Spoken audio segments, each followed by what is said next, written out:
Queridos hermanos y hermanas, el título de nuestra meditación, y eso coincidiendo con la lectura en la Carta a los Romanos que hemos hecho hace un momento, es el privilegio de los gentiles. El privilegio de los gentiles. Y podríamos preguntarnos a qué viene este título, en qué sentido podemos hablar del privilegio de los gentiles. Y os recuerdo que cuando hablamos de los gentiles estamos hablando de todos nosotros, los que no hemos nacido dentro del pueblo judío, por lo tanto no hemos sido circuncidados conforme al rito establecido para los descendientes de Abraham, y esto incluye a todas las gentes excepto el pueblo judío, que ya lo tiene. El privilegio de los judíos podríamos hablar también, porque ellos fueron los primeros en recibir las promesas de Dios y las bendiciones de Dios. Os recuerdo que en el libro del Génesis el Señor llama a Abraham y al llamarle dice: vete de tu tierra y de tu parentela y de la casa de tu padre a la tierra que te mostraré, y haré de ti una nación grande, y te bendeciré y engrandeceré tu nombre y serás bendición. Bendeciré a los que te bendigan y maldeciré al que te maldiga, y en ti serán benditas todas las familias de la tierra.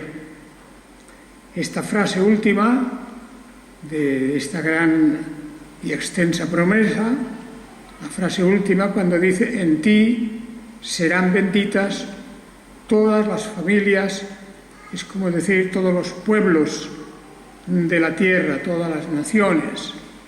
No se refiere simplemente a la familia básica, sino a los pueblos, a las naciones. En ti, es decir, por causa de ti, por causa de lo que Dios le dice a Abraham, se abre una puerta para la bendición a todas las naciones.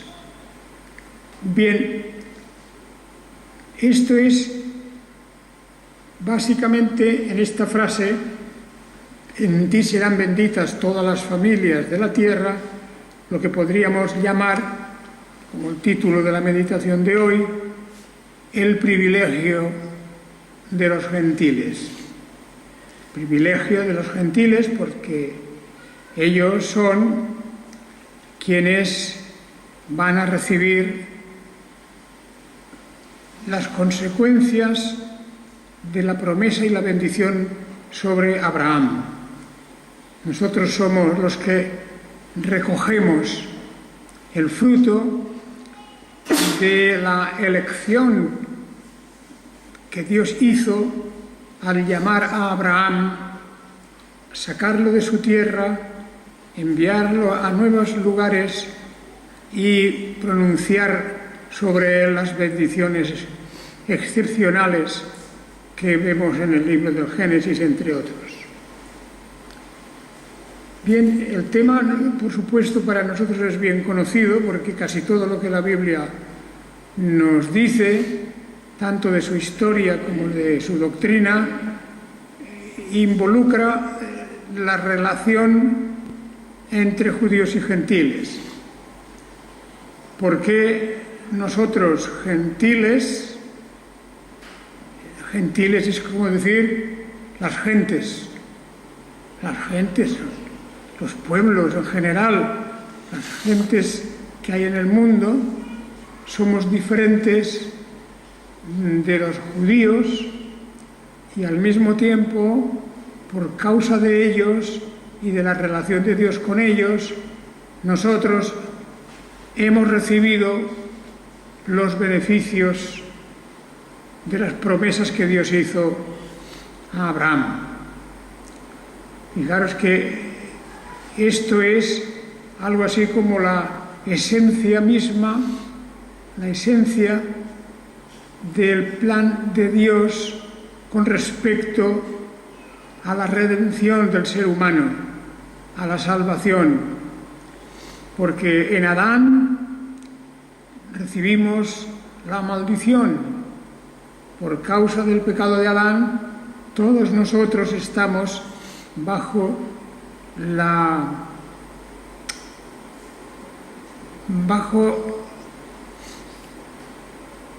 el desprecio, la condena y el rechazo del Señor. Dios, el creador del ser humano, creador de Adán y Eva, hizo una gran promesa a estos, y estos, al desobedecerla, al tener una manifestación de desprecio al plan de Dios, perdieron el beneficio y el fruto de la promesa. Esa fue la tragedia que trajo el pecado de Adán. La Biblia, bien lo sabéis, nos dice que por el pecado de un hombre entró el pecado en la humanidad, en todos, entró la muerte, y no solo eso, sino la condenación. De manera que el pasaje que aquí tenemos hoy, en la carta a los Romanos, es un recuerdo de esta situación en la que la caída de Adán nos ha sumido a todos nosotros, los gentiles, las gentes, los pueblos en general. Es realmente extraordinario, ¿verdad? Y al mismo tiempo estremecedor que por el pecado de un hombre todos los demás hayan sido declarados culpables. Fijaos aquí como en la carta a los Gálatas, por ejemplo,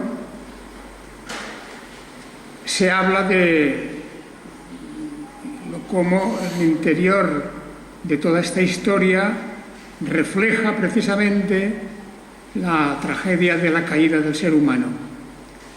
Cuando dice nosotros, Pablo está hablando de él mismo y de sus hermanos judíos. Dice nosotros, judíos por naturaleza y no pecadores de entre los gentiles, sabiendo que el hombre no es declarado justo por las obras de la ley, sino por la fe en Jesús el Mesías. También nosotros creímos en Jesús el Mesías para que fuéramos declarados justos por la fe del Mesías y no por las obras de la ley. Fijaos cómo en este texto de Gálatas el apóstol Pablo da la vuelta a la situación, nos explica que ha habido un cambio completo, ¿verdad? Porque aquellos que buscaban por medio de sus propias obras las obras de la ley, estos quedarán privados de las bendiciones. Pero los que han buscado la justicia y la verdad por medio de la fe, no por las obras, entonces fueron declarados justos en el Mesías. Bien, por lo tanto, aquí hay un plan, y eso es algo que hemos de recordar siempre. No hay una improvisación, no hay nada de última hora en cuanto a que Dios pensara qué voy a hacer, sino que todo eso está totalmente preparado, diseñado y realizado a través de las promesas de vida eterna que el Señor nos hace. Bien, pues aquí estamos en realidad hablando de los orígenes de todo esto, porque todo ello viene de la bendición de Dios a Abraham. Un mandamiento que le dio: vete de tu tierra, de tu parentela y de la casa de tu padre a la tierra que te mostraré. Y haré de ti una nación grande, y te bendeciré y engrandeceré tu nombre y serás bendición. Bendeciré a los que te bendigan y maldeciré al que te maldiga, y en ti serán benditas todas las familias de la tierra. Familias, como he dicho antes, en el sentido de todos los pueblos. Esa es la grandeza del plan de Dios, de elegir a este hombre, Abraham, no por ser mejor, no por ser de una élite o de una alta alcurnia, no, sino porque Dios quiso fijar su mirada en él, sin causa, en él mismo, en el propio Abraham. No por ser mejor, no por tener una conducta mejor, no por ser más rico, no por ser más inteligente. Ninguna de estas cosas influyeron en la elección divina, porque un buen día nos enteramos aquí que el Señor le había dicho a Abraham: vete de tu tierra, de tu parentela, de la casa de tu padre a la tierra que te mostraré, y haré de ti una nación grande. Tan grande es esa nación que abarca todos los pueblos de la tierra. Y por eso nosotros estamos hablando hoy desde el interior del pueblo gentil, de una de esas familias de la tierra.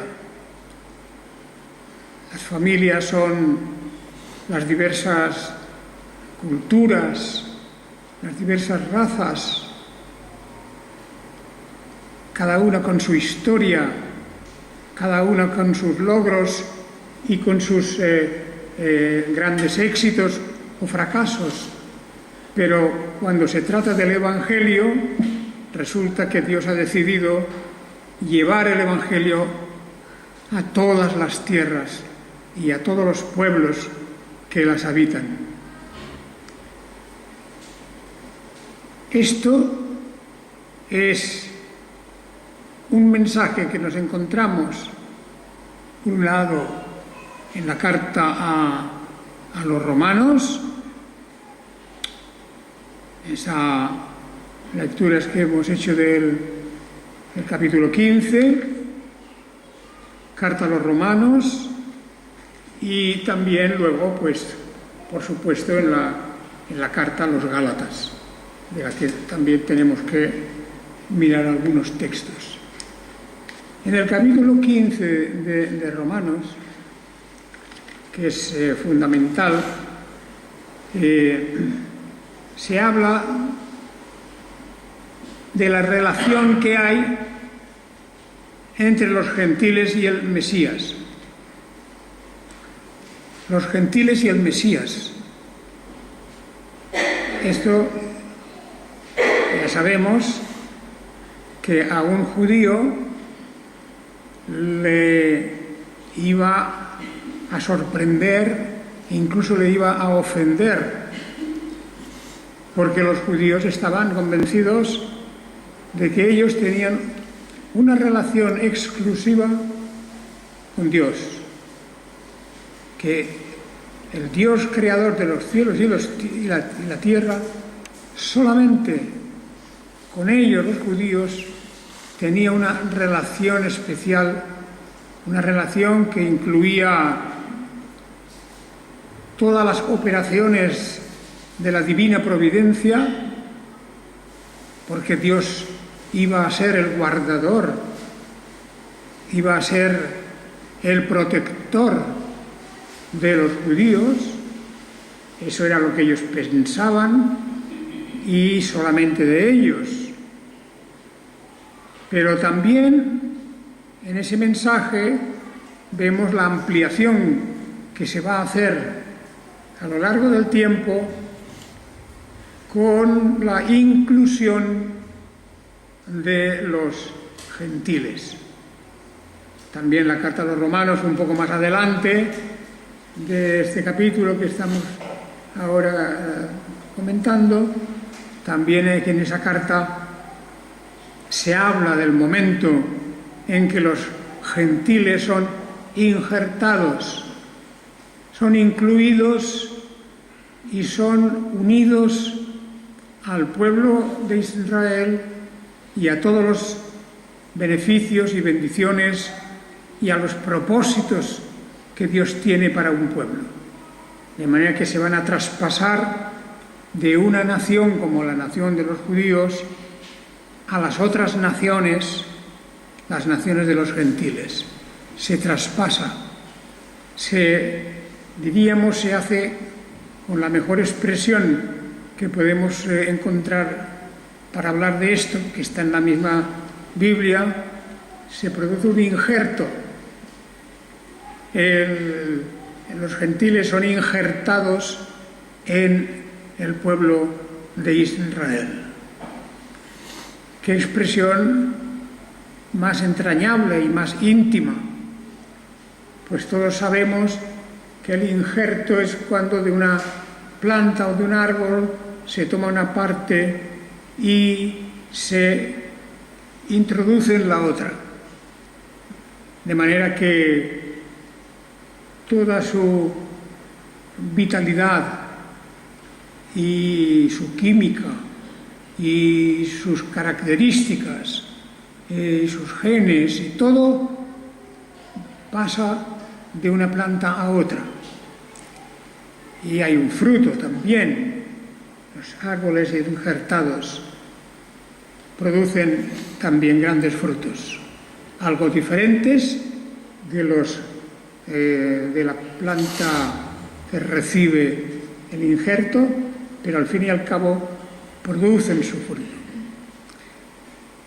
Esa figura, ya hablaremos de ella un poco más adelante, en esta carta de Romanos, pues es algo que a nosotros nos debe llenar de esperanza y de alegría, porque es un privilegio estar injertados en el pueblo de Israel. Estar injertados en ellos. Y el apóstol Pablo, aquí en nuestro capítulo 15 de hoy, del versículo 1 hasta el 6,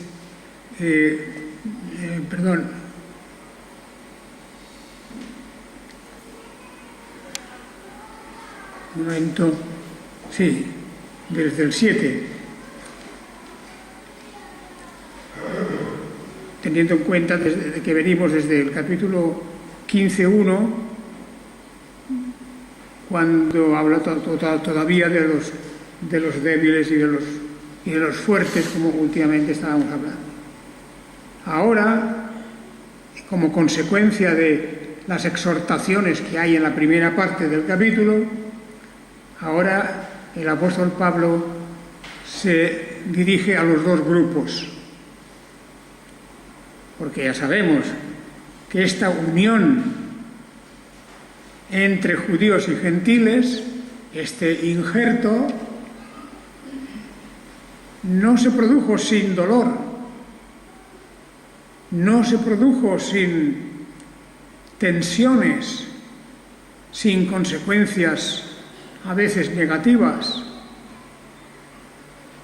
Y basta repasar la historia de cómo primero los judíos persiguieron a los que creían en Jesús el Mesías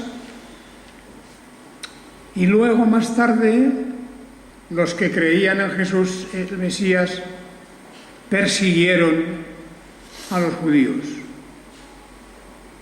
De manera que el injerto se produjo, pero hubo también consecuencias que iban a ser negativas en la historia de los dos, judíos y gentiles. Y por esto, aquí, en el versículo 7, estamos en Romanos 15:7, dice: por tanto, aceptaos los unos a los otros, como también el Mesías os aceptó, para gloria de Dios. Porque os digo que el Mesías llegó a ser ministro de la circuncisión en favor de la verdad de Dios, para confirmar las promesas hechas a los padres, a los antepasados, para que los gentiles glorifiquen a Dios por su misericordia, como está escrito. Bien, claro, eso es lo que estamos diciendo. Hay una tensión. Aunque el plan de Dios es injertar el uno en el otro, es más formar un solo pueblo. Esto no se produjo fácilmente. La unión del judaísmo con los gentiles fue una unión que provocó grandes conflictos. Fue una unión dolorosa. Así lo vemos en el libro de los Hechos de los Apóstoles, cómo, sin explicación real, sin motivo, se inicia una persecución de los judíos contra los primeros cristianos. Y ahí pues mueren, como sabemos, varios de los apóstoles, mueren algunos grandes personajes también de los primeros cristianos, y todo eso significa que la unión no fue fácil. Nunca fue fácil. El primer momento, los gentiles que con tanta ilusión, con tantos deseos, con tanta alegría se estaban uniendo a la fe en Jesucristo, se vieron de repente rechazados por los propios judíos, y no solo eso, sino perseguidos. Y ahí tenemos la muerte de Jacobo, la muerte de Esteban, la muerte de Pablo más tarde, y así otros casos que se fueron multiplicando, que pasaron luego a ser la pauta de todo el siglo I y II y III, las grandes persecuciones. Yo creo que muchos de estos cristianos, de estos gentiles que habían entrado en el judaísmo con gran ilusión, pues se vieron decepcionados. Y fue una prueba de fe, porque parecía como si se tratara de una burla o de una trampa en donde habían caído. Acercándose ellos al judaísmo, no recibieron de momento bendiciones, sino solamente persecuciones. Esto es muy duro. Es muy duro lo que pasó en los 3 primeros siglos del cristianismo, y lo que pasó naturalmente también en las anteriores persecuciones contra los propios judíos. Esto fue un momento de una prueba de la fe. Una prueba de la fe. De tal manera que algunos de estos cristianos que tenían la ilusión de ser llamados hijos de Dios por causa de Abraham, y veían que incluso sin haber recibido la circuncisión porque eso había sido abolido. Incluso así Dios los recibía en Jesucristo. Pero esa ilusión, esa alegría de poder formar un solo pueblo quedó truncada, quedó rota, desapareció al poco tiempo y los cristianos tuvieron que guardarse mucho de la persecución de los judíos, que luego fue traspasada a la persecución de los gentiles que se habían hecho cristianos. O sea, las persecuciones romanas y de otros pueblos del Imperio Romano que ayudaron a sus señores de Roma a esas persecuciones, pues eso fue una prueba de la fe y realmente algo que ellos no esperaban en un principio. Por eso, el apóstol, conociendo la tensión de los unos y los otros, dice en el versículo 7, por tanto, aceptaos los unos a los otros, como también el Mesías os aceptó para gloria de Dios. Fijaos qué palabra más sencilla, qué palabra más acogedora. Aceptaos los unos a los otros.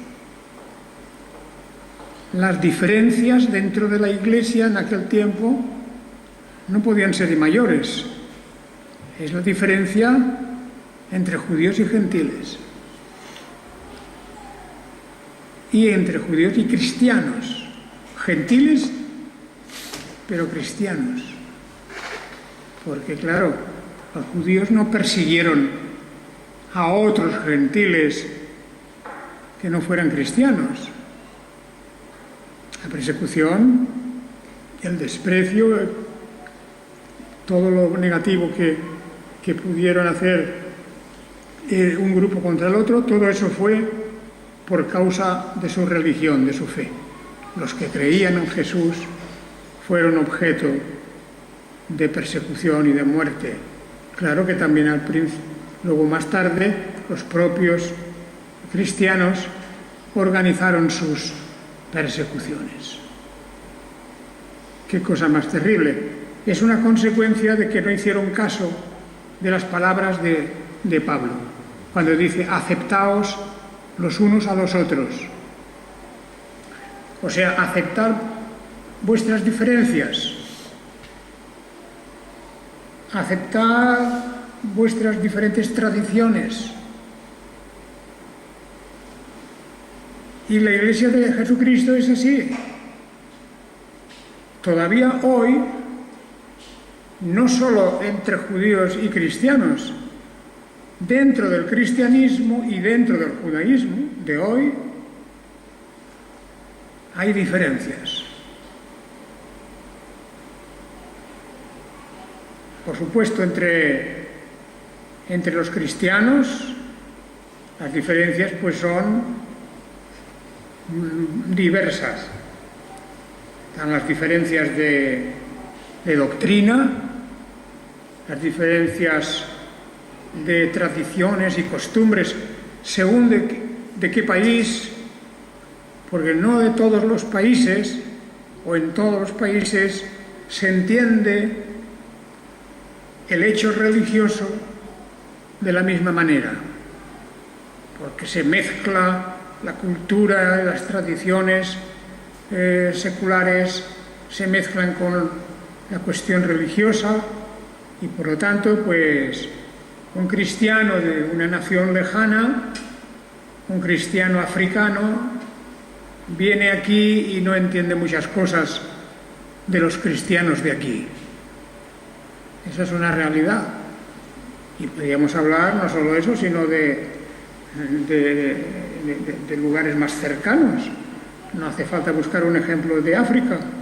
En un mismo país hay diferencias donde se mezcla la cultura, la manera de entender la Biblia, etc. Y el conflicto viene, las divisiones vienen cuando el uno no acepta al otro. Tiene un espíritu crítico, un espíritu en donde se rechaza la diferencia con el otro. Eso hay que tenerlo en cuenta, porque a veces no entendemos el por qué pues, los hermanos de Estados Unidos o los hermanos de Alemania o de eso tienen una manera algo diferente de hacer las cosas, de pensar, tienen sus tradiciones, etc. Y entonces viene el posible conflicto de no aceptarlo. Y el apóstol dice, aceptaos los unos a los otros. Como también el Mesías os aceptó, para gloria de Dios. Es decir, aquí hay un modelo, un ejemplo. El Señor Jesucristo nos ha aceptado, a pesar de lo diferentes que somos. Nosotros respecto a Él. Nosotros respecto a sus ángeles. Qué diferentes somos en nuestra conducta, en nuestra manera de pensar, en nuestras intenciones, en tantas cosas. Y el apóstol está diciendo, aceptaos. Es decir, es un esfuerzo que hay que hacer para pasar por alto las diferencias. Los que saben mucho de esto son los misioneros que han ido a países más o menos exóticos, raros, ya sea en África, ya sea en Asia, ya sea en otros sitios, donde hay diferentes los misioneros occidentales, europeos, o digamos de la cultura occidental como Norteamérica. Muchos de esos misioneros han ido a estos países y no han sabido interpretar bien las diferencias de cultura, las diferencias de cómo entienden la Biblia, etc. Y entonces, pues con eso hay conflictos, hay dificultades en toda esa situación. Bueno, tal vez voy hoy a ser un poquito más breve, porque el esfuerzo de hablar pues tiene digamos su peaje, ¿verdad? Hay que pagar ahí un poco de esfuerzo adicional. Pero quiero resumir lo que queda del pasaje de hoy. Estamos en Romanos 15, versículo 7 hasta el final, donde lo que hay es ya una clausura del tema, cuando dice el versículo 9, para que los gentiles glorifiquen a Dios por su misericordia, como está escrito, por tanto, yo te confesaré entre los gentiles y cantaré a tu nombre. Y otra vez dice, alegraos gentiles con su pueblo, con el pueblo de Dios, con el pueblo judío. Alegraos gentiles con su pueblo. Y otra vez dice, alabad al Señor todos los gentiles y exaltadlo, pueblos todos. Y otra vez Isaías dice, vendrá a la raíz de Isaí el que se levantará a regir a los gentiles, y los gentiles pondrán en él su esperanza. Esto es como retrotrayendo un poco la historia, con donde dice que el Señor vendrá a regir, a gobernar a los gentiles, y los gentiles pondrán en él su esperanza. De manera que ahí tenemos, aunque es verdad que hubo sobre todo al principio, un choque difícil de dos culturas, aunque los gentiles que habían profesado la fe en Jesucristo eran personas convertidas a la fe en Jesucristo, sin embargo, había un rechazo. Y bueno, hasta el día de hoy. Son muy pocos. En el día de hoy son muy pocos los cristianos que tienen una relación, tanto si es humana como si es religiosa. Muy pocos tienen relación con los judíos. No sé si os habéis planteado eso una vez. Cuando miramos una sinagoga o pasamos delante de una sinagoga, siempre se nos queda un poco de una sensación de misterio o de cosa extraña, rara. No nos atrevemos a entrar, no nos atrevemos a preguntar, parece que no queremos saber nada. Digo yo, la mayoría, ¿verdad? Y a mí me pasó eso, claro, un tiempo que viví en Marruecos, pues allí habían judíos y yo traté bastante con ellos en realidad. Pero los judíos que vivían en Marruecos, pues ellos también estaban en un terreno difícil, porque vivían entre musulmanes. O sea que era una situación rara. Los mismos judíos tenían temor de sus vecinos. Y los que no eran ni musulmanes ni judíos, es decir, nosotros los cristianos, pues todavía estábamos con una sensación rara de vivir en una cultura donde estas religiones estaban tan mezcladas o estaban conviviendo, y por eso había que hacer un esfuerzo. Pero luego, cuando uno empieza a tratarlos, pues te das cuenta de que, a pesar de las grandes diferencias, sin embargo, siempre hay un punto de acuerdo en relación a la gloriosa realidad que es Dios mismo.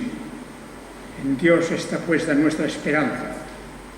Y de los judíos, pues hay grupos, los que se llaman los piadosos, hay grupos con los que es fácil hablar, porque el foco de todo es Dios mismo. Es Dios mismo, el Señor. Y por eso, pues ellos a su manera también entran en esa dinámica, ¿verdad?, de la fe, de la confianza en Dios, de la esperanza, todo eso que Dios les ha dado por su Espíritu y que hace posible que se cumpla esta frase del apóstol: aceptaos los unos a los otros. ¿Verdad? No tenemos que perseguirlos, no tenemos que destruirlos. Tenemos, como dice aquí, que aceptar el hecho de que ellos son descendientes de Abraham en línea directa. Nosotros también somos descendientes de Abraham por medio de Jesucristo. Porque en Jesucristo todos venimos a ser un pueblo. Y en el reino de los cielos habrán judíos y habrán también cristianos. Alguien podría pensar, bueno, pero los judíos rechazaron al Mesías, incluso lo mataron. Ya el apóstol ya tiene eso en cuenta. Ya tiene eso en cuenta. Pero la muerte de Jesús era un designio de Dios el Padre. Era uno de sus designios, de los planes, de sus decretos. Y Jesús murió a manos de los judíos, de su propio pueblo, por un designio y un decreto de Dios. Pero el Señor mismo, desde la cruz, dijo: Padre, perdónalos, porque no saben lo que hacen. Y ahí está la cuestión del pecado. De la misma forma que hubo un pecado original que no fue perdonado de inmediato, Adán y Eva tuvieron que pagar el precio del pecado. Pero ahora, en Cristo Jesús, el pecado de la muerte, es decir, el hecho de que ellos mataron al Mesías, ha quedado borrado en el derramamiento de la sangre del Señor Jesucristo. La misma sangre que a nosotros también nos limpia de nuestros propios pecados. Que el Señor os bendiga. Gracias por vuestra atención y continuaremos, si Dios quiere, en el próximo